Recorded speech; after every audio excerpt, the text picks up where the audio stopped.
جارێکی دیکە حەکایەتی مێشی موچەی موچەخۆرانی هەرێمی کوردستان دەستی پێکردەوە.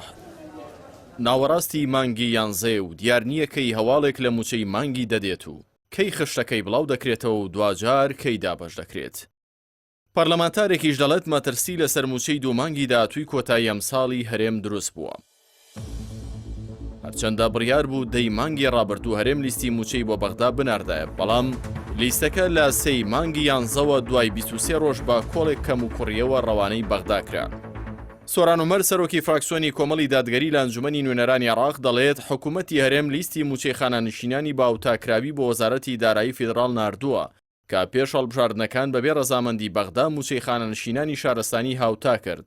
ئێستاش بۆ هەر مانگێک 56 ملیاری زیادەی پێویستە و بەغداش ناچێتە ژێرباری ئەو هاوتاکردە تاکلایەنە، بە تایبەت کە سندوقی خانانشینی بوونی نییە. سۆران عومەر دەڵێت لە سەر چارەسەر نەکردنی کێشەی لیستەکانی موچە بۆ مانگی دارایی عێراق بڕی 250 ملیار دینار دەبڕێت، وەک چۆن لە مانگی ڕابردووش 130 ملیار دیناری بڕی. ئەو پەرلەمانتارە ئاشکرای کردووە عێراق دەڵێت هەرێم لە ڕێژەی لە 12.67 بەشە بودجەی ساڵانەی خۆی پارەی نەماوە و هەمووی نێردراوە. هەر بۆی هەرێم داوا دەکات بەشی موچەی مانگەکانی 10 و 11 و 12 لە یاسای بودجەدا لە بەشی وەبەرهێنان بۆ بەشی موچە گواستنەوەی بۆ بکرێت. بەڵام بەغدا بەمەش ڕازی نییە و داوای چارەسەرکردنی کێشەکانی لیستی موچەی هەرێم دەکات.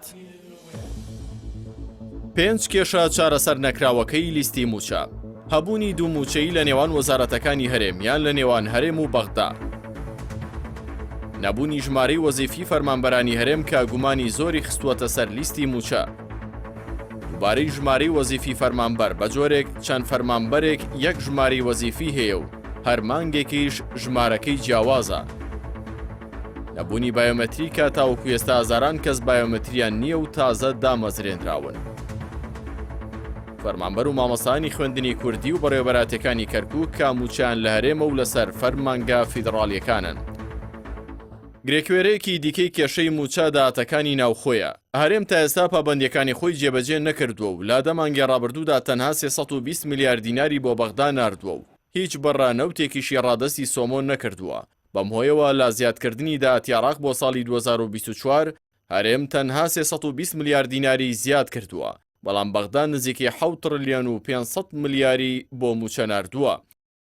پەرلەمانتارەکەی کۆمەڵ داوا دەکات دەسەڵاتدارانی هەرێم لەمە زیاتر یاری بە قوتی خەڵک نەکەن و مەترسی بۆ موچەی سێمانگی کۆتایی 2024 دروست نەکەن و لە داهاتی نەوت و ناوخۆ گەرەنتی دابینکردنی موچەی موچەخۆران بکەن.